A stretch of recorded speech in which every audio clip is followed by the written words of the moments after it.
마음이란 무엇일까요? 우리는 어디에서 와서 어디로 가는 존재일까요? 바쁘게 흘러가는 일상 속에서 우리는 종종 우리 자신을 움직이게 하는 근본적인 힘에 대해 잊고 삽니다. 오늘 우리는 잠시 멈추어 그 깊은 내면의 목소리에 귀 기울이는 시간을 가져보려 합니다. 이 지혜의 이야기가 여러분의 마음에 작은 등불이 되기를 바랍니다. 그리고 이 빛을 주변에 나누는 마음으로 구독과 좋아요를 눌러주신다면 더 많은 분들과 이 평화의 여정을 함께할 수 있을 것입니다. 여러분의 선한 마음이 모여 더 밝은 세상을 만듭니다. 지금부터 말을 넘어선 가르침, 선의 세계로 여러분을 안내합니다. 부처님께서 세상에 머무시는 동안 팔만대장경이라는 방대한 가르침을 남기셨습니다. 하지만 그 수많은 말씀 이전에 오직 마음과 마음으로 법을 전하신 특별한 세 순간이 있었습니다. 우리는 이를 삼처전심, 즉 세 곳에서 마음을 전했다고 부릅니다. 이는 언어와 문자를 뛰어넘어 깨달음의 핵심이 어떻게 이어졌는지를 보여주는 가장 극적인 장면들입니다. 첫 번째 전심은 영축산에서 이루어졌습니다. 수많은 제자들이 부처님의 설법을 듣기 위해 구름처럼 모여들었습니다. 그런데 어찌된 일인지 부처님께서는 법상에 오르셨음에도 아무 말씀도 하지 않으셨습니다. 대중들은 숨을 죽인 채 부처님을 바라볼 뿐 깊은 침묵만이 감돌았습니다. 그 침묵 속에서 부처님께서는 조용히 연꽃 한 송이를 들어 올리셨습니다. 아무런 설명도 말씀도 없었습니다. 제자들은 모두 어리둥절했습니다. 저것이 무슨 뜻일까? 모두가 의아해하며 고개를 갸웃거릴 때 오직 한 사람, 제자 가섭만이 그 뜻을 알아차리고 얼굴에 엷은 미소를 지었습니다. 부처님께서 그 미소를 보시고 말씀하셨습니다. 나에게는 정법안장과 열반묘심, 실상무상의 미묘한 법문이 있다. 이는 문자를 세우지 않고 경전 밖에서 따로 전하는 것이니 이제 마하가섭에게 부촉하노라. 이것이 바로 연꽃을 들어 미소로 답했다는 여마미소, 첫 번째 마음의 전수입니다. 말로는 다 할 수 없는 진리가 마음과 마음으로 온전히 이어진 순간이었습니다. 두 번째 전심은 다자탑 앞에서 이루어졌습니다. 어느 날 부처님께서 설법을 하실 때 멀리서 수행을 마치고 돌아온 가섭존자가 뒤늦게 도착했습니다. 가섭존자는 언제나 가장 가난하고 소외된 곳을 찾아다니며 탁발을 하고 누더기 옷을 입는 고행, 즉 두타행을 실천했기에 행색이 남루했습니다. 자리가 없어 머뭇거리는 가섭존자를 보신 부처님께서는 당신이 앉아 계시던 자리의 절반을 나누어 주시며 이리와 함께 앉자고 하셨습니다. 스승과 제자가 나란히 한자리에 앉는다는 것은 상상할 수 없는 파격적인 일이었습니다.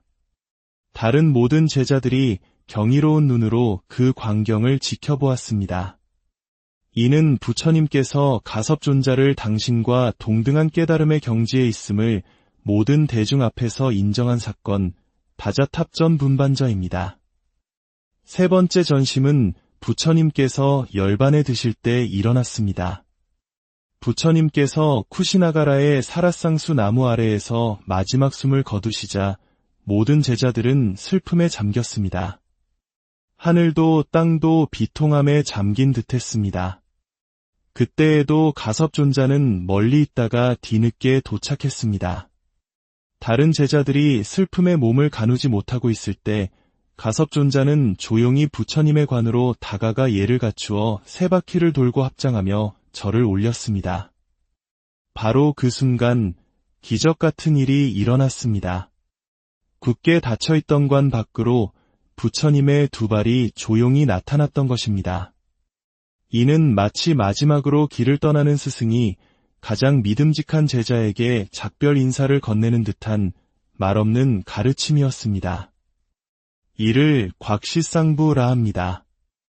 이 세 가지 이야기는 모두 같은 것을 말하고 있습니다. 진정한 깨달음, 진리의 핵심은 복잡한 이론이나 화려한 말 속에 있는 것이 아니라는 사실입니다. 그것은 지금 이 순간 내 눈앞에 현실을 있는 그대로 직시하는 그 자리에 있습니다. 제가 처음 여러분께 주먹을 쥐어 보였을 때 여러분은 그것을 보는 순간 주먹임을 압니다. 거기에 왜라는 질문이나 분석이 끼어들기 이전에 이미 암은 온전히 이루어져 있습니다. 이것이 바로 선이 가리키는 지점입니다. 선이란 산스크리트어 드야나를 소리나는 대로 옮긴 선나의 줄임말입니다. 그 뜻은 고요히 생각한다는 사유수 또는 마음이 고요한 상태를 의미하는 정려입니다. 하지만 선은 단순히 생각을 하거나 고요히 앉아있는 것만을 의미하지 않습니다. 비유를 들어보겠습니다. 여기에 흙탕물이 가득 담긴 유리컵이 하나 있습니다. 이 컵을 가만히 내려놓으면 어떻게 될까요? 처음에는 아무것도 보이지 않지만 시간이 지나면서 무거운 흙먼지들이 서서히 가라앉기 시작합니다. 하루가 지나면 물은 수정처럼 맑아지고 바닥에 가라앉은 진흙만이 남을 것입니다. 우리의 마음이 바로 이 흙탕물과 같습니다. 온갖 번뇌와 망상, 욕심과 걱정으로 늘 소용돌이치고 있죠. 참선을 위해 자리에 앉는 것은 마치 이 흙탕물 컵을 조용히 내려놓는 것과 같습니다. 처음에는 다리도 아프고 옆 사람은 잘 앉아있나 신경도 쓰이고 온갖 잡념이 떠오릅니다. 이것이 흙탕물이 아직 가라앉지 않은 상태입니다. 하지만 호흡에 집중하며 시간을 보내다 보면 마음의 소용돌이가 점차 잦아들고 고요함이 찾아옵니다. 이것이 물이 맑아지는 단계입니다. 그러나 진정한 수행은 여기서부터 시작됩니다. 맑아진 물 밑바닥에 가라앉아 있는 진흙, 즉 우리내면 깊숙이 잠재된 업의 뿌리를 발견하는 것입니다. 그리고 누군가 컵을 살짝 흔들었을 때 다시 흙탕물이 되지 않고 맑음을 유지하는 힘을 기르는 것, 그것이 바로 선의 목적입니다. 한국의 선불교에서는 주로 화두를 들고 수행합니다. 화두란 깨달은 스승들이 남긴 질문이나 일화로 이성적인 생각으로는 도저히 답을 찾을 수 없는 의문 덩어리입니다. 예를 들어 한 수행자가 조주 선사에게 물었습니다. 개에게도 불성이 있습니까? 부처님께서는 모든 존재에게 불성이 있다고 하셨으니 당연히 있다고 대답해야 할 것입니다. 그러나 조주 선사는 단호하게 없다 라고 답했습니다. 왜 없다고 했을까? 없다는 것이 진실일까? 이 무라는 한 글자에 온 마음을 집중하여 의심하고 또 의심하다 보면 어느 순간 생각이 뚝 끊어지는 자리에 이르게 됩니다. 모든 분별과 판단이 사라진 그 자리에서 우리는 비로소 세상의 참모습과 만나게 됩니다. 옛날 한 스님이 큰 스님을 찾아가 마음이 곧 부처다라는 가르침을 받았습니다. 기쁜 마음으로 산을 내려오던 스님은 그만 그 말을 깜빡 잊어버리고 말았습니다. 뭐라고 하셨더라? 아, 맞다. 집신이 곧 부처다. 그날부터 스님은 집신이 부처라는 화두를 들고 3년 동안 오직 그것에만 몰두했습니다. 그러던 어느 날 그는 문득 깨달음을 얻었습니다. 이야기는 무엇을 말해줄까요? 마음이든 집신이든 그 대상이 중요한 것이 아니었습니다. 중요한 것은 흩어지는 마음을 한 곳에 모아 일념으로 파고드는 그 순수한 힘이었습니다. 그 힘이 마침내 모든 생각의 벽을 허물고 진리의 문을 열게 한 것입니다. 우리 내면의 아주 미세한 망념, 집신에 붙어있던 보이지 않는 솜털 같은 그 작은 번뇌를 알아차리고 놓아버릴 때 우리는 본래의 청정한 마음을 회복하게 됩니다. 결국 선수행은 그 놈을 찾는 여정입니다. 이 몸을 이끌고 오늘 이 자리에 와서 지금 이 이야기를 듣고 있는 그 놈. 운전대를 잡고 신호등을 보고 좁은 길을 피해가는 그놈. 기쁠 때 웃고 슬플 때 우는 바로 그놈. 그 주인이 누구인지, 그 실체가 무엇인지 찾는 것입니다. 그것은 번뇌와 망상, 탐욕과 분노에 이리저리 끌려다니는 내가 아니라 그 모든 것을 고요히 알아차리고 있는 본래나 참나를 발견하는 과정입니다. 자, 이제 잠시 고요의 순간을 함께 체험해 보겠습니다. 이것은 여러분의 집 혹은 조용한 장소 어디에서든 혼자서도 할 수 있는 간단한 좌선 안내입니다. 먼저 편안하지만 허리를 곧게 펼 수 있는 자세로 앉습니다. 엉덩이 밑에 낮은 방석을 받치면 허리에 부담을 덜 수 있습니다. 다리는 결과부자나 반가부자가 편하지만 익숙하지 않다면 무리하지 마시고 책상 다리를 하셔도 좋습니다. 중요한 것은 척추가 바로 서는 것입니다. 어깨의 힘을 부드럽게 빼고 귀와 어깨가 일직선이 되도록 합니다. 턱은 살짝 당겨 목 뒤가 펴지게 합니다. 손은 왼손 손바닥 위에 오른손을 포개고 양쪽 엄지손가락 끝을 가볍게 맞대어 타원형을 만듭니다. 그리고 배꼽 아래 단전에 편안히 내려놓습니다. 눈은 완전히 감지 않고 시선을 전방 1m 앞바닥에 부드럽게 떨어뜨립니다. 마치 모든 것을 보지만 아무 것에도 집착하지 않는 것처럼 말입니다. 이제 호흡에 집중합니다. 코로 숨을 깊이 들이마시고 입으로 천천히 내쉬며 몸의 긴장을 풀어줍니다. 다시 한번 코로 들이마시고 입으로 길게 내쉽니다. 이제 입을 다물고 코로만 편안하게 호흡합니다. 들이쉬고 내쉬고 호흡이 들어오고 나가는 것을 그저 지켜보십시오. 억지로 길게 하거나 조절하려 애쓰지 마세요. 그저 자연스러운 호흡의 흐름을 느끼는 것만으로 충분합니다. 만약 다른 생각이 떠오르거든 그 생각을 억지로 누르려 하지 마십시오. 마치 하늘에 구름이 흘러가듯 그저 왔다가 사라지도록 내버려 두세요. 그리고 다시 부드럽게 호흡으로 돌아옵니다. 이 순간 오직 호흡만이 존재합니다. 들이쉬는 숨의 고요함이 깃들고 내쉬는 숨의 평화가 스며듭니다. 이것이 선의 시작입니다.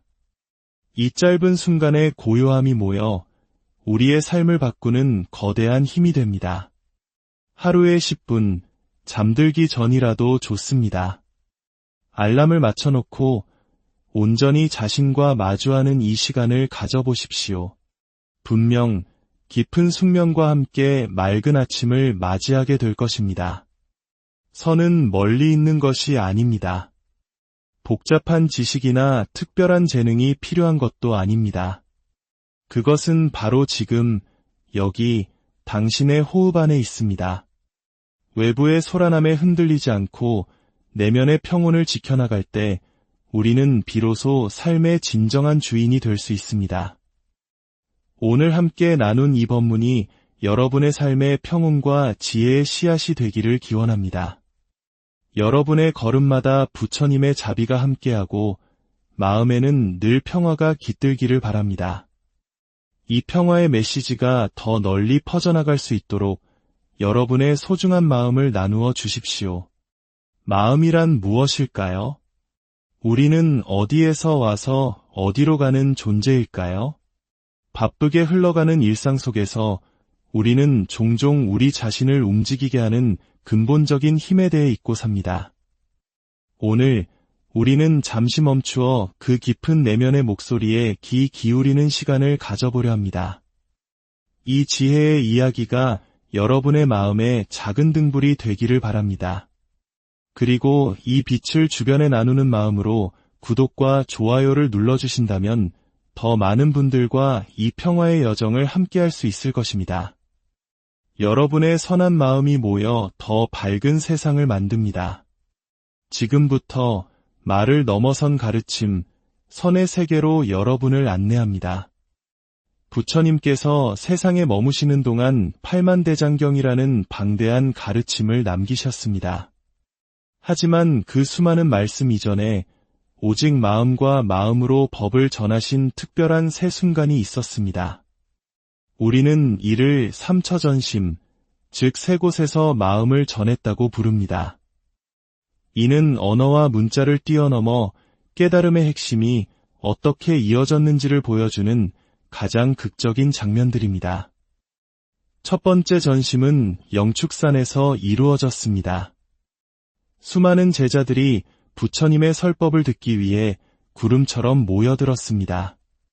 그런데 어찌된 일인지 부처님께서는 법상에 오르셨음에도 아무 말씀도 하지 않으셨습니다. 대중들은 숨을 죽인 채 부처님을 바라볼 뿐 깊은 침묵만이 감돌았습니다. 그 침묵 속에서 부처님께서는 조용히 연꽃 한 송이를 들어 올리셨습니다. 아무런 설명도 말씀도 없었습니다. 제자들은 모두 어리둥절했습니다. 저것이 무슨 뜻일까? 모두가 의아해하며 고개를 갸웃거릴 때 오직 한 사람, 제자 가섭만이 그 뜻을 알아차리고 얼굴에 엷은 미소를 지었습니다. 부처님께서 그 미소를 보시고 말씀하셨습니다. 나에게는 정법안장과 열반묘심, 실상무상의 미묘한 법문이 있다. 이는 문자를 세우지 않고 경전 밖에서 따로 전하는 것이니 이제 마하가섭에게 부촉하노라. 이것이 바로 연꽃을 들어 미소로 답했다는 여마미소, 첫 번째 마음의 전수입니다. 말로는 다 할 수 없는 진리가 마음과 마음으로 온전히 이어진 순간이었습니다. 두 번째 전심은 다자탑 앞에서 이루어졌습니다. 어느 날 부처님께서 설법을 하실 때 멀리서 수행을 마치고 돌아온 가섭존자가 뒤늦게 도착했습니다. 가섭존자는 언제나 가장 가난하고 소외된 곳을 찾아다니며 탁발을 하고 누더기 옷을 입는 고행, 즉 두타행을 실천했기에 행색이 남루했습니다. 자리가 없어 머뭇거리는 가섭존자를 보신 부처님께서는 당신이 앉아 계시던 자리의 절반을 나누어 주시며 이리와 함께 앉자고 하셨습니다. 스승과 제자가 나란히 한자리에 앉는다는 것은 상상할 수 없는 파격적인 일이었습니다. 다른 모든 제자들이 경이로운 눈으로 그 광경을 지켜보았습니다. 이는 부처님께서 가섭존자를 당신과 동등한 깨달음의 경지에 있음을 모든 대중 앞에서 인정한 사건, 다자탑전 분반저입니다. 세 번째 전심은 부처님께서 열반에 드실 때 일어났습니다. 부처님께서 쿠시나가라의 사라쌍수 나무 아래에서 마지막 숨을 거두시자 모든 제자들은 슬픔에 잠겼습니다. 하늘도 땅도 비통함에 잠긴 듯했습니다. 그때에도 가섭존자는 멀리 있다가 뒤늦게 도착했습니다. 다른 제자들이 슬픔에 몸을 가누지 못하고 있을 때 가섭존자는 조용히 부처님의 관으로 다가가 예를 갖추어 세 바퀴를 돌고 합장하며 절을 올렸습니다. 바로 그 순간 기적 같은 일이 일어났습니다. 굳게 닫혀있던 관 밖으로 부처님의 두 발이 조용히 나타났던 것입니다.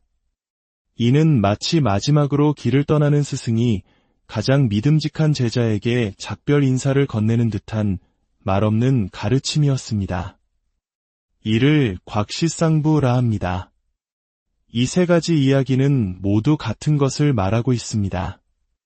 진정한 깨달음, 진리의 핵심은 복잡한 이론이나 화려한 말 속에 있는 것이 아니라는 사실입니다. 그것은 지금 이 순간 내 눈앞에 현실을 있는 그대로 직시하는 그 자리에 있습니다.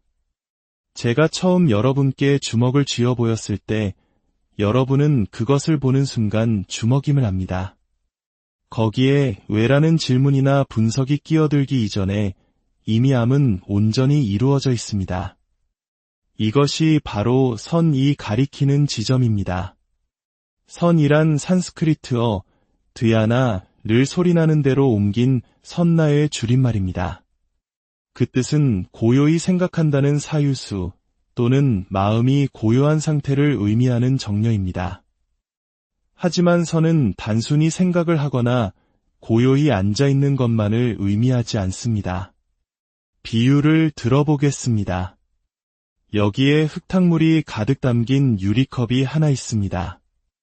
이 컵을 가만히 내려놓으면 어떻게 될까요? 처음에는 아무것도 보이지 않지만 시간이 지나면서 무거운 흙먼지들이 서서히 가라앉기 시작합니다.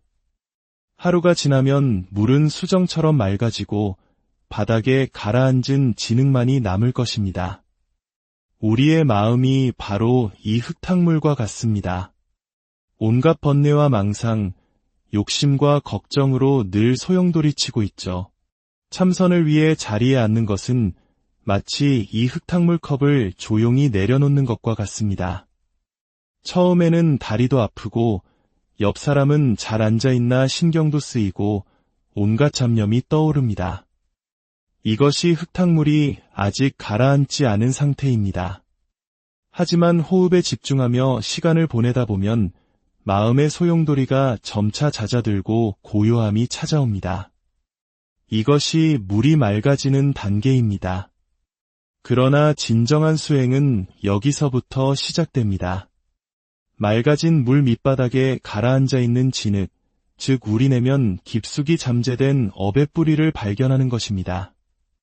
그리고 누군가 컵을 살짝 흔들었을 때 다시 흙탕물이 되지 않고 맑음을 유지하는 힘을 기르는 것, 그것이 바로 선의 목적입니다. 한국의 선불교에서는 주로 화두를 들고 수행합니다. 화두란 깨달은 스승들이 남긴 질문이나 일화로 이성적인 생각으로는 도저히 답을 찾을 수 없는 의문 덩어리입니다. 예를 들어 한 수행자가 조주 선사에게 물었습니다. 개에게도 불성이 있습니까? 부처님께서는 모든 존재에게 불성이 있다고 하셨으니 당연히 있다고 대답해야 할 것입니다. 그러나 조주 선사는 단호하게 없다 라고 답했습니다. 왜 없다고 했을까? 없다는 것이 진실일까? 이 무라는 한 글자에 온 마음을 집중하여 의심하고 또 의심하다 보면 어느 순간 생각이 뚝 끊어지는 자리에 이르게 됩니다. 모든 분별과 판단이 사라진 그 자리에서 우리는 비로소 세상의 참모습과 만나게 됩니다. 옛날 한 스님이 큰 스님을 찾아가 마음이 곧 부처다라는 가르침을 받았습니다. 기쁜 마음으로 산을 내려오던 스님은 그만 그 말을 깜빡 잊어버리고 말았습니다. 뭐라고 하셨더라? 아, 맞다. 집신이 곧 부처다. 그날부터 스님은 집신이 부처라는 화두를 들고 3년 동안 오직 그것에만 몰두했습니다. 그러던 어느 날 그는 문득 깨달음을 얻었습니다. 이야기는 무엇을 말해줄까요? 마음이든 집신이든 그 대상이 중요한 것이 아니었습니다. 중요한 것은 흩어지는 마음을 한 곳에 모아 일념으로 파고드는 그 순수한 힘이었습니다. 그 힘이 마침내 모든 생각의 벽을 허물고 진리의 문을 열게 한 것입니다. 우리 내면의 아주 미세한 망념, 집신에 붙어있던 보이지 않는 솜털 같은 그 작은 번뇌를 알아차리고 놓아버릴 때 우리는 본래의 청정한 마음을 회복하게 됩니다. 결국 선수행은 그 놈을 찾는 여정입니다. 이 몸을 이끌고 오늘 이 자리에 와서 지금 이 이야기를 듣고 있는 그 놈. 운전대를 잡고 신호등을 보고 좁은 길을 피해가는 그 놈. 기쁠 때 웃고 슬플 때 우는 바로 그 놈. 그 주인이 누구인지, 그 실체가 무엇인지 찾는 것입니다.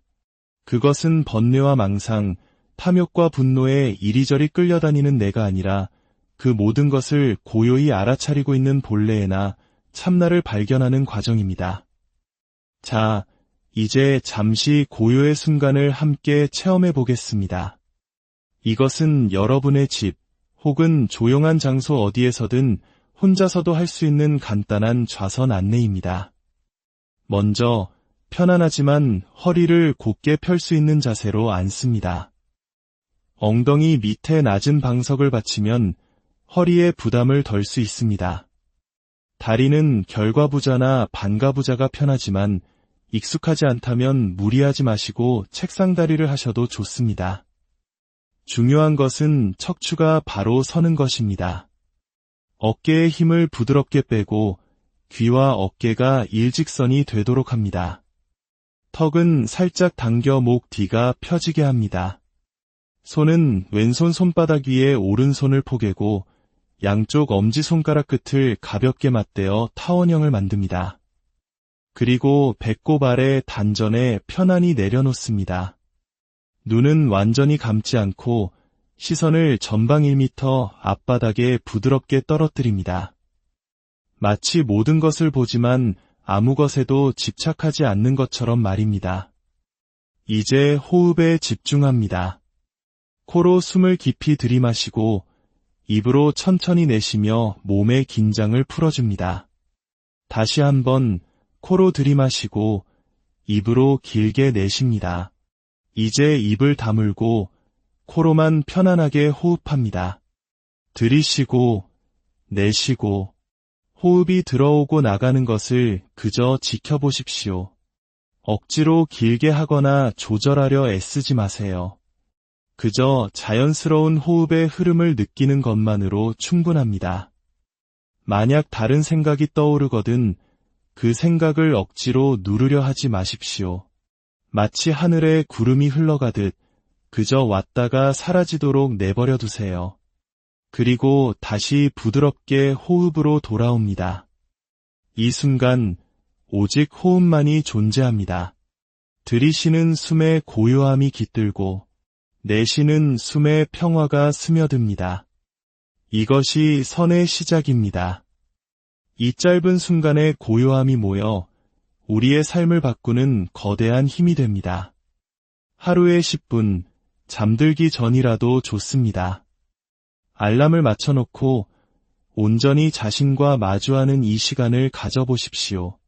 분명 깊은 숙면과 함께 맑은 아침을 맞이하게 될 것입니다. 선은 멀리 있는 것이 아닙니다. 복잡한 지식이나 특별한 재능이 필요한 것도 아닙니다. 그것은 바로 지금, 여기, 당신의 호흡 안에 있습니다. 외부의 소란함에 흔들리지 않고 내면의 평온을 지켜나갈 때 우리는 비로소 삶의 진정한 주인이 될 수 있습니다. 오늘 함께 나눈 이 법문이 여러분의 삶의 평온과 지혜의 씨앗이 되기를 기원합니다. 여러분의 걸음마다 부처님의 자비가 함께하고 마음에는 늘 평화가 깃들기를 바랍니다. 이 평화의 메시지가 더 널리 퍼져나갈 수 있도록 여러분의 소중한 마음을 나누어 주십시오. 마음이란 무엇일까요? 우리는 어디에서 와서 어디로 가는 존재일까요? 바쁘게 흘러가는 일상 속에서 우리는 종종 우리 자신을 움직이게 하는 근본적인 힘에 대해 잊고 삽니다. 오늘 우리는 잠시 멈추어 그 깊은 내면의 목소리에 귀 기울이는 시간을 가져보려 합니다. 이 지혜의 이야기가 여러분의 마음에 작은 등불이 되기를 바랍니다.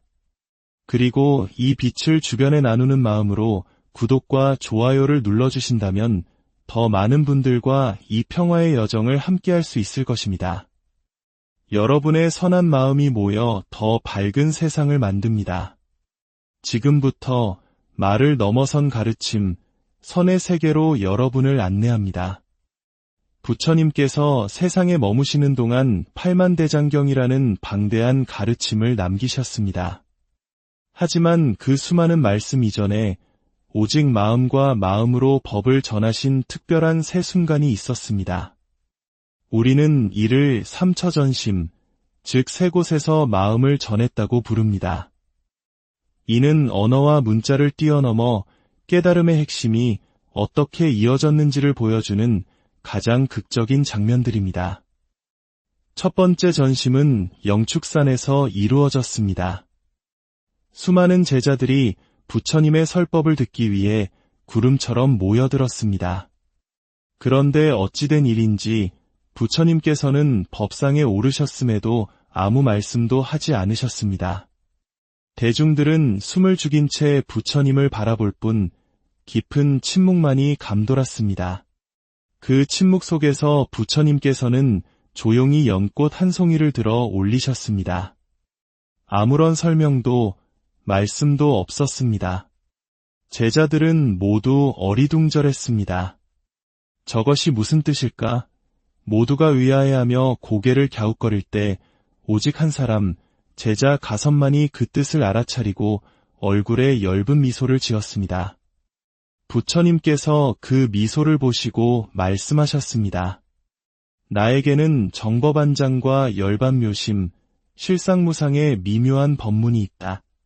이는 문자를 세우지 않고 경전 밖에서 따로 전하는 것이니 이제 마하가섭에게 부촉하노라. 이것이 바로 연꽃을 들어 미소로 답했다는 여마미소, 첫 번째 마음의 전수입니다. 말로는 다 할 수 없는 진리가 마음과 마음으로 온전히 이어진 순간이었습니다. 두 번째 전심은 다자탑 앞에서 이루어졌습니다.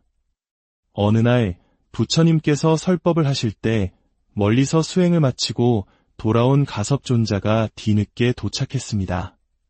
가섭존자는 언제나 가장 가난하고 소외된 곳을 찾아다니며 탁발을 하고 누더기 옷을 입는 고행, 즉 두타행을 실천했기에 행색이 남루했습니다. 자리가 없어 머뭇거리는 가섭존자를 보신 부처님께서는 당신이 앉아 계시던 자리의 절반을 나누어 주시며 이리와 함께 앉자고 하셨습니다. 스승과 제자가 나란히 한자리에 앉는다는 것은 상상할 수 없는 파격적인 일이었습니다. 다른 모든 제자들이 경이로운 눈으로 그 광경을 지켜보았습니다. 이는 부처님께서 가섭존자를 당신과 동등한 깨달음의 경지에 있음을 모든 대중 앞에서 인정한 사건, 다자탑전 분반저입니다. 세 번째 전심은 부처님께서 열반에 드실 때 일어났습니다. 부처님께서 쿠시나가라의 사라쌍수 나무 아래에서 마지막 숨을 거두시자 모든 제자들은 슬픔에 잠겼습니다. 하늘도 땅도 비통함에 잠긴 듯했습니다. 그때에도 가섭존자는 멀리 있다가 뒤늦게 도착했습니다. 다른 제자들이 슬픔에 몸을 가누지 못하고 있을 때 가섭존자는 조용히 부처님의 관으로 다가가 예를 갖추어 세 바퀴를 돌고 합장하며 절을 올렸습니다. 바로 그 순간 기적 같은 일이 일어났습니다. 굳게 닫혀있던 관 밖으로 부처님의 두 발이 조용히 나타났던 것입니다. 이는 마치 마지막으로 길을 떠나는 스승이 가장 믿음직한 제자에게 작별 인사를 건네는 듯한 말없는 가르침이었습니다. 이를 곽시쌍부라 합니다. 이 세 가지 이야기는 모두 같은 것을 말하고 있습니다. 진정한 깨달음, 진리의 핵심은 복잡한 이론이나 화려한 말 속에 있는 것이 아니라는 사실입니다. 그것은 지금 이 순간 내 눈앞에 현실을 있는 그대로 직시하는 그 자리에 있습니다. 제가 처음 여러분께 주먹을 쥐어 보였을 때 여러분은 그것을 보는 순간 주먹임을 압니다. 거기에 왜라는 질문이나 분석이 끼어들기 이전에 이미 암은 온전히 이루어져 있습니다. 이것이 바로 선이 가리키는 지점입니다. 선이란 산스크리트어 드야나를 소리나는 대로 옮긴 선나의 줄임말입니다. 그 뜻은 고요히 생각한다는 사유수 또는 마음이 고요한 상태를 의미하는 정려입니다. 하지만 선은 단순히 생각을 하거나 고요히 앉아있는 것만을 의미하지 않습니다. 비유를 들어보겠습니다. 여기에 흙탕물이 가득 담긴 유리컵이 하나 있습니다. 이 컵을 가만히 내려놓으면 어떻게 될까요? 처음에는 아무것도 보이지 않지만 시간이 지나면서 무거운 흙먼지들이 서서히 가라앉기 시작합니다. 하루가 지나면 물은 수정처럼 맑아지고 바닥에 가라앉은 진흙만이 남을 것입니다. 우리의 마음이 바로 이 흙탕물과 같습니다. 온갖 번뇌와 망상, 욕심과 걱정으로 늘 소용돌이치고 있죠. 참선을 위해 자리에 앉는 것은 마치 이 흙탕물 컵을 조용히 내려놓는 것과 같습니다. 처음에는 다리도 아프고 옆 사람은 잘 앉아있나 신경도 쓰이고 온갖 잡념이 떠오릅니다. 이것이 흙탕물이 아직 가라앉지 않은 상태입니다. 하지만 호흡에 집중하며 시간을 보내다 보면 마음의 소용돌이가 점차 잦아들고 고요함이 찾아옵니다. 이것이 물이 맑아지는 단계입니다. 그러나 진정한 수행은 여기서부터 시작됩니다. 맑아진 물 밑바닥에 가라앉아 있는 진흙, 즉 우리내면 깊숙이 잠재된 업의 뿌리를 발견하는 것입니다.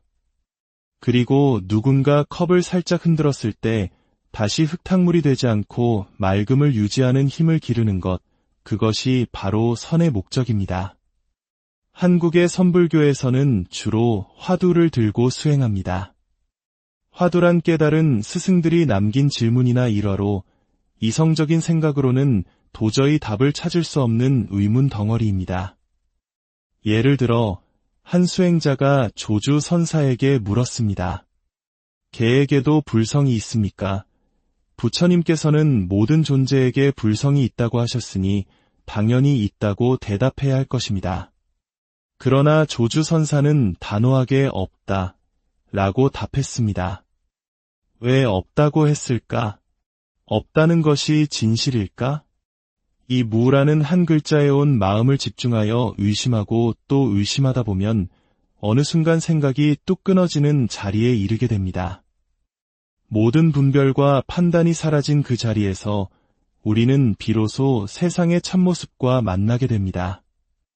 옛날 한 스님이 큰 스님을 찾아가 마음이 곧 부처다라는 가르침을 받았습니다. 기쁜 마음으로 산을 내려오던 스님은 그만 그 말을 깜빡 잊어버리고 말았습니다.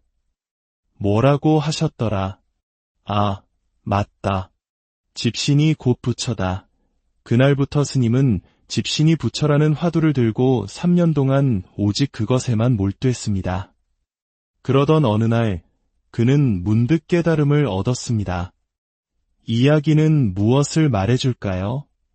마음이든 집신이든 그 대상이 중요한 것이 아니었습니다. 중요한 것은 흩어지는 마음을 한 곳에 모아 일념으로 파고드는 그 순수한 힘이었습니다. 그 힘이 마침내 모든 생각의 벽을 허물고 진리의 문을 열게 한 것입니다. 우리 내면의 아주 미세한 망념, 집신에 붙어있던 보이지 않는 솜털 같은 그 작은 번뇌를 알아차리고 놓아버릴 때 우리는 본래의 청정한 마음을 회복하게 됩니다. 결국 선수행은 그 놈을 찾는 여정입니다. 이 몸을 이끌고 오늘 이 자리에 와서 지금 이 이야기를 듣고 있는 그 놈. 운전대를 잡고 신호등을 보고 좁은 길을 피해가는 그 놈. 기쁠 때 웃고 슬플 때 우는 바로 그 놈. 그 주인이 누구인지, 그 실체가 무엇인지 찾는 것입니다. 그것은 번뇌와 망상, 탐욕과 분노에 이리저리 끌려다니는 내가 아니라 그 모든 것을 고요히 알아차리고 있는 본래나 참나를 발견하는 과정입니다. 자, 이제 잠시 고요의 순간을 함께 체험해 보겠습니다. 이것은 여러분의 집 혹은 조용한 장소 어디에서든 혼자서도 할 수 있는 간단한 좌선 안내입니다. 먼저 편안하지만 허리를 곧게 펼 수 있는 자세로 앉습니다. 엉덩이 밑에 낮은 방석을 받치면 허리에 부담을 덜 수 있습니다. 다리는 결과부자나 반가부자가 편하지만 익숙하지 않다면 무리하지 마시고 책상 다리를 하셔도 좋습니다. 중요한 것은 척추가 바로 서는 것입니다. 어깨의 힘을 부드럽게 빼고 귀와 어깨가 일직선이 되도록 합니다. 턱은 살짝 당겨 목 뒤가 펴지게 합니다. 손은 왼손 손바닥 위에 오른손을 포개고 양쪽 엄지손가락 끝을 가볍게 맞대어 타원형을 만듭니다. 그리고 배꼽 아래 단전에 편안히 내려놓습니다. 눈은 완전히 감지 않고 시선을 전방 1m 앞바닥에 부드럽게 떨어뜨립니다. 마치 모든 것을 보지만 아무 것에도 집착하지 않는 것처럼 말입니다. 이제 호흡에 집중합니다. 코로 숨을 깊이 들이마시고 입으로 천천히 내쉬며 몸의 긴장을 풀어줍니다. 다시 한번 코로 들이마시고 입으로 길게 내쉽니다. 이제 입을 다물고 코로만 편안하게 호흡합니다. 들이쉬고 내쉬고 호흡이 들어오고 나가는 것을 그저 지켜보십시오. 억지로 길게 하거나 조절하려 애쓰지 마세요. 그저 자연스러운 호흡의 흐름을 느끼는 것만으로 충분합니다. 만약 다른 생각이 떠오르거든 그 생각을 억지로 누르려 하지 마십시오. 마치 하늘에 구름이 흘러가듯 그저 왔다가 사라지도록 내버려 두세요. 그리고 다시 부드럽게 호흡으로 돌아옵니다. 이 순간 오직 호흡만이 존재합니다. 들이쉬는 숨의 고요함이 깃들고 내쉬는 숨의 평화가 스며듭니다. 이것이 선의 시작입니다. 이 짧은 순간의 고요함이 모여 우리의 삶을 바꾸는 거대한 힘이 됩니다. 하루에 10분, 잠들기 전이라도 좋습니다. 알람을 맞춰놓고 온전히 자신과 마주하는 이 시간을 가져보십시오. 분명 깊은 숙면과 함께 맑은 아침을 맞이하게 될 것입니다. 선은 멀리 있는 것이 아닙니다. 복잡한 지식이나 특별한 재능이 필요한 것도 아닙니다. 그것은 바로 지금, 여기, 당신의 호흡 안에 있습니다. 외부의 소란함에 흔들리지 않고 내면의 평온을 지켜나갈 때 우리는 비로소 삶의 진정한 주인이 될 수 있습니다. 오늘 함께 나눈 이 법문이 여러분의 삶의 평온과 지혜의 씨앗이 되기를 기원합니다. 여러분의 걸음마다 부처님의 자비가 함께하고 마음에는 늘 평화가 깃들기를 바랍니다. 이 평화의 메시지가 더 널리 퍼져나갈 수 있도록 여러분의 소중한 마음을 나누어 주십시오. 마음이란 무엇일까요? 우리는 어디에서 와서 어디로 가는 존재일까요? 바쁘게 흘러가는 일상 속에서 우리는 종종 우리 자신을 움직이게 하는 근본적인 힘에 대해 잊고 삽니다. 오늘 우리는 잠시 멈추어 그 깊은 내면의 목소리에 귀 기울이는 시간을 가져보려 합니다. 이 지혜의 이야기가 여러분의 마음에 작은 등불이 되기를 바랍니다. 그리고 이 빛을 주변에 나누는 마음으로 구독과 좋아요를 눌러주신다면 더 많은 분들과 이 평화의 여정을 함께할 수 있을 것입니다. 여러분의 선한 마음이 모여 더 밝은 세상을 만듭니다. 지금부터 말을 넘어선 가르침, 선의 세계로 여러분을 안내합니다. 부처님께서 세상에 머무시는 동안 팔만대장경이라는 방대한 가르침을 남기셨습니다. 하지만 그 수많은 말씀 이전에 오직 마음과 마음으로 법을 전하신 특별한 세 순간이 있었습니다. 우리는 이를 삼처전심, 즉 세 곳에서 마음을 전했다고 부릅니다. 이는 언어와 문자를 뛰어넘어 깨달음의 핵심이 어떻게 이어졌는지를 보여주는 가장 극적인 장면들입니다. 첫 번째 전심은 영축산에서 이루어졌습니다. 수많은 제자들이 부처님의 설법을 듣기 위해 구름처럼 모여들었습니다. 그런데 어찌된 일인지 부처님께서는 법상에 오르셨음에도 아무 말씀도 하지 않으셨습니다. 대중들은 숨을 죽인 채 부처님을 바라볼 뿐 깊은 침묵만이 감돌았습니다. 그 침묵 속에서 부처님께서는 조용히 연꽃 한 송이를 들어 올리셨습니다. 아무런 설명도 말씀도 없었습니다. 제자들은 모두 어리둥절했습니다. 저것이 무슨 뜻일까? 모두가 의아해하며 고개를 갸웃거릴 때 오직 한 사람, 제자 가선만이 그 뜻을 알아차리고 얼굴에 엷은 미소를 지었습니다. 부처님께서 그 미소를 보시고 말씀하셨습니다. 나에게는 정법안장과 열반묘심, 실상무상의 미묘한 법문이 있다. 이는 문자를 세우지 않고 경전 밖에서 따로 전하는 것이니 이제 마하가섭에게 부촉하노라. 이것이 바로 연꽃을 들어 미소로 답했다는 여마미소, 첫 번째 마음의 전수입니다. 말로는 다 할 수 없는 진리가 마음과 마음으로 온전히 이어진 순간이었습니다.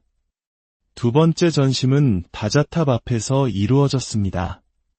어느 날 부처님께서 설법을 하실 때 멀리서 수행을 마치고 돌아온 가섭존자가 뒤늦게 도착했습니다. 가섭존자는 언제나 가장 가난하고 소외된 곳을 찾아다니며 탁발을 하고 누더기 옷을 입는 고행, 즉 두타행을 실천했기에 행색이 남루했습니다. 자리가 없어 머뭇거리는 가섭존자를 보신 부처님께서는 당신이 앉아 계시던 자리의 절반을 나누어 주시며 이리 와 함께 앉자고 하셨습니다. 스승과 제자가 나란히 한자리에 앉는다는 것은 상상할 수 없는 파격적인 일이었습니다. 다른 모든 제자들이 경이로운 눈으로 그 광경을 지켜보았습니다. 이는 부처님께서 가섭존자를 당신과 동등한 깨달음의 경지에 있음을 모든 대중 앞에서 인정한 사건, 다자탑전 분반저입니다. 세 번째 전심은 부처님께서 열반에 드실 때 일어났습니다. 부처님께서 쿠시나가라의 사라쌍수 나무 아래에서 마지막 숨을 거두시자 모든 제자들은 슬픔에 잠겼습니다. 하늘도 땅도 비통함에 잠긴 듯했습니다. 그때에도 가섭존자는 멀리 있다가 뒤늦게 도착했습니다. 다른 제자들이 슬픔에 몸을 가누지 못하고 있을 때 가섭존자는 조용히 부처님의 관으로 다가가 예를 갖추어 세 바퀴를 돌고 합장하며 절을 올렸습니다. 바로 그 순간 기적 같은 일이 일어났습니다. 굳게 닫혀있던 관 밖으로 부처님의 두 발이 조용히 나타났던 것입니다. 이는 마치 마지막으로 길을 떠나는 스승이 가장 믿음직한 제자에게 작별 인사를 건네는 듯한 말없는 가르침이었습니다. 이를 곽시쌍부라 합니다. 이 세 가지 이야기는 모두 같은 것을 말하고 있습니다. 진정한 깨달음, 진리의 핵심은 복잡한 이론이나 화려한 말 속에 있는 것이 아니라는 사실입니다. 그것은 지금 이 순간 내 눈앞에 현실을 있는 그대로 직시하는 그 자리에 있습니다. 제가 처음 여러분께 주먹을 쥐어 보였을 때 여러분은 그것을 보는 순간 주먹임을 압니다. 거기에 왜라는 질문이나 분석이 끼어들기 이전에 이미 암은 온전히 이루어져 있습니다. 이것이 바로 선이 가리키는 지점입니다. 선이란 산스크리트어 드야나를 소리나는 대로 옮긴 선나의 줄임말입니다. 그 뜻은 고요히 생각한다는 사유수 또는 마음이 고요한 상태를 의미하는 정려입니다. 하지만 선은 단순히 생각을 하거나 고요히 앉아있는 것만을 의미하지 않습니다. 비유를 들어보겠습니다. 여기에 흙탕물이 가득 담긴 유리컵이 하나 있습니다. 이 컵을 가만히 내려놓으면 어떻게 될까요? 처음에는 아무것도 보이지 않지만 시간이 지나면서 무거운 흙먼지들이 서서히 가라앉기 시작합니다. 하루가 지나면 물은 수정처럼 맑아지고 바닥에 가라앉은 진흙만이 남을 것입니다. 우리의 마음이 바로 이 흙탕물과 같습니다.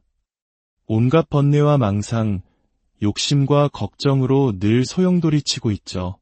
참선을 위해 자리에 앉는 것은 마치 이 흙탕물 컵을 조용히 내려놓는 것과 같습니다. 처음에는 다리도 아프고 옆 사람은 잘 앉아있나 신경도 쓰이고 온갖 잡념이 떠오릅니다. 이것이 흙탕물이 아직 가라앉지 않은 상태입니다. 하지만 호흡에 집중하며 시간을 보내다 보면 마음의 소용돌이가 점차 잦아들고 고요함이 찾아옵니다. 이것이 물이 맑아지는 단계입니다. 그러나 진정한 수행은 여기서부터 시작됩니다. 맑아진 물 밑바닥에 가라앉아 있는 진흙, 즉 우리내면 깊숙이 잠재된 업의 뿌리를 발견하는 것입니다. 그리고 누군가 컵을 살짝 흔들었을 때 다시 흙탕물이 되지 않고 맑음을 유지하는 힘을 기르는 것, 그것이 바로 선의 목적입니다. 한국의 선불교에서는 주로 화두를 들고 수행합니다. 화두란 깨달은 스승들이 남긴 질문이나 일화로 이성적인 생각으로는 도저히 답을 찾을 수 없는 의문 덩어리입니다. 예를 들어 한 수행자가 조주 선사에게 물었습니다. 개에게도 불성이 있습니까? 부처님께서는 모든 존재에게 불성이 있다고 하셨으니 당연히 있다고 대답해야 할 것입니다. 그러나 조주 선사는 단호하게 없다 라고 답했습니다. 왜 없다고 했을까? 없다는 것이 진실일까? 이 무라는 한 글자에 온 마음을 집중하여 의심하고 또 의심하다 보면 어느 순간 생각이 뚝 끊어지는 자리에 이르게 됩니다.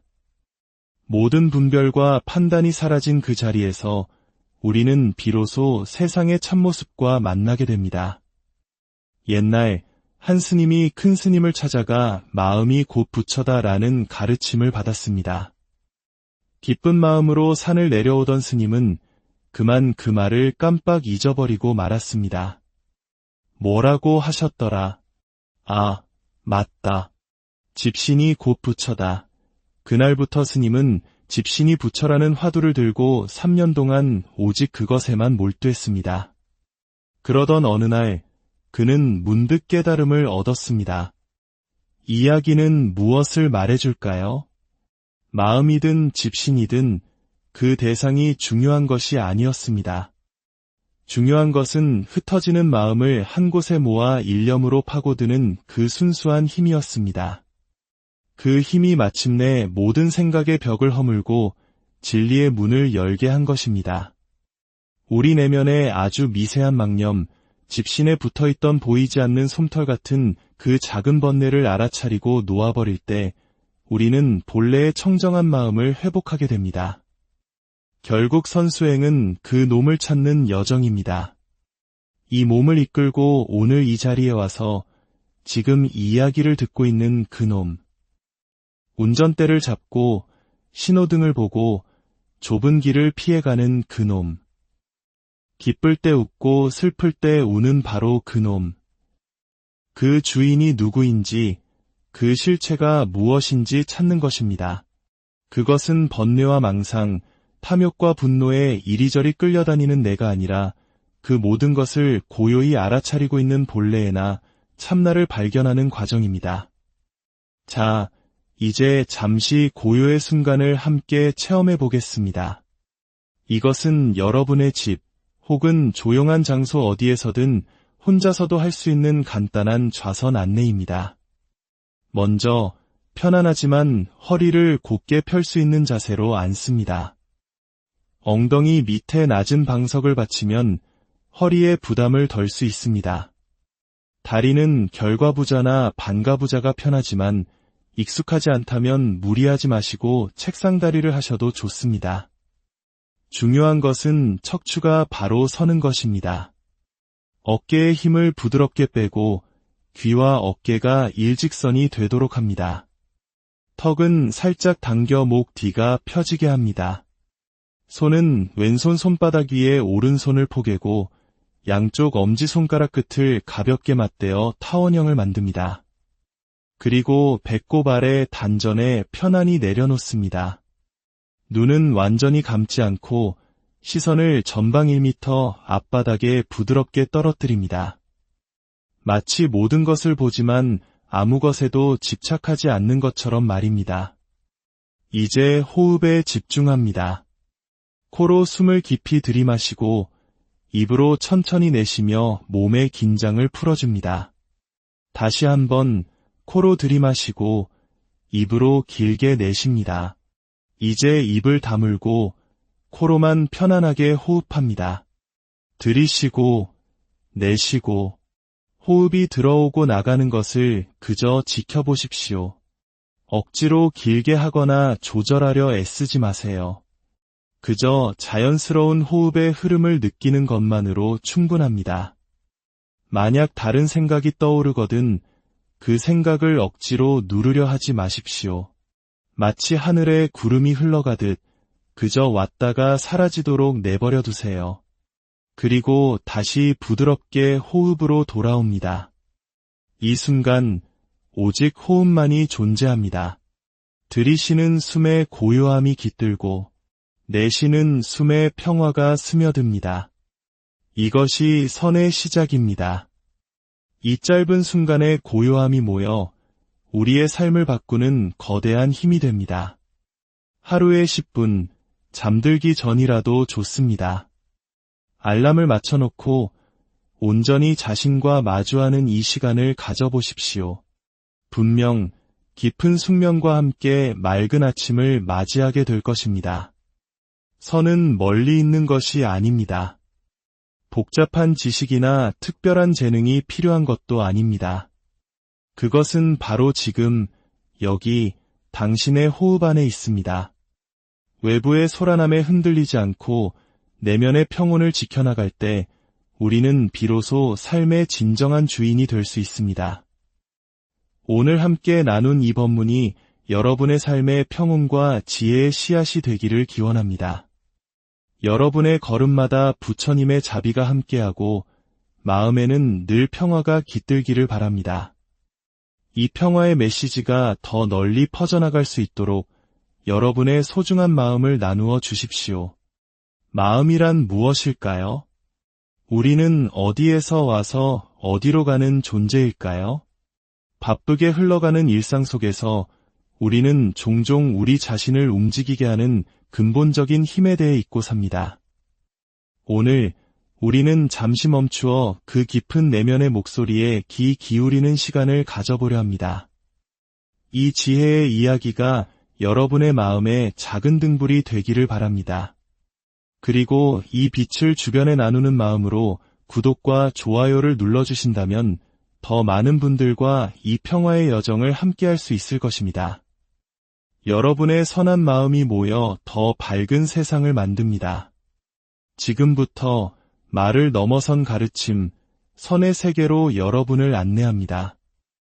부처님께서 세상에 머무시는 동안 팔만대장경이라는 방대한 가르침을 남기셨습니다. 하지만 그 수많은 말씀 이전에 오직 마음과 마음으로 법을 전하신 특별한 세 순간이 있었습니다.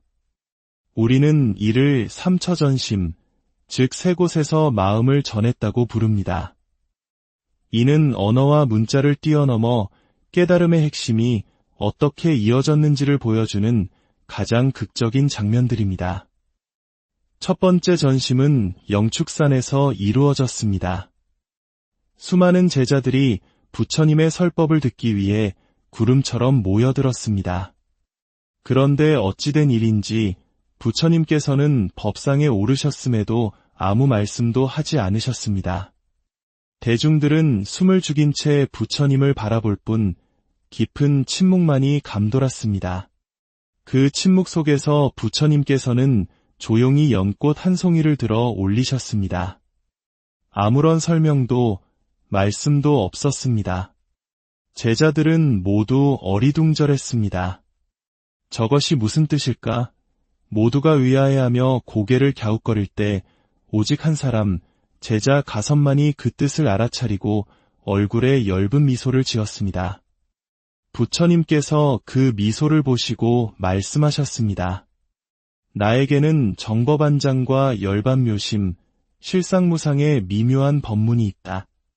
이는 문자를 세우지 않고 경전 밖에서 따로 전하는 것이니 이제 마하가섭에게 부촉하노라. 이것이 바로 연꽃을 들어 미소로 답했다는 여마미소, 첫 번째 마음의 전수입니다. 말로는 다 할 수 없는 진리가 마음과 마음으로 온전히 이어진 순간이었습니다. 두 번째 전심은 다자탑 앞에서 이루어졌습니다. 어느 날 부처님께서 설법을 하실 때 멀리서 수행을 마치고 돌아온 가섭존자가 뒤늦게 도착했습니다. 가섭존자는 언제나 가장 가난하고 소외된 곳을 찾아다니며 탁발을 하고 누더기 옷을 입는 고행, 즉 두타행을 실천했기에 행색이 남루했습니다. 자리가 없어 머뭇거리는 가섭존자를 보신 부처님께서는 당신이 앉아 계시던 자리의 절반을 나누어 주시며 이리와 함께 앉자고 하셨습니다. 스승과 제자가 나란히 한자리에 앉는다는 것은 상상할 수 없는 파격적인 일이었습니다. 다른 모든 제자들이 경이로운 눈으로 그 광경을 지켜보았습니다. 이는 부처님께서 가섭존자를 당신과 동등한 깨달음의 경지에 있음을 모든 대중 앞에서 인정한 사건, 다자탑전 분반저입니다. 세 번째 전심은 부처님께서 열반에 드실 때 일어났습니다. 부처님께서 쿠시나가라의 사라쌍수 나무 아래에서 마지막 숨을 거두시자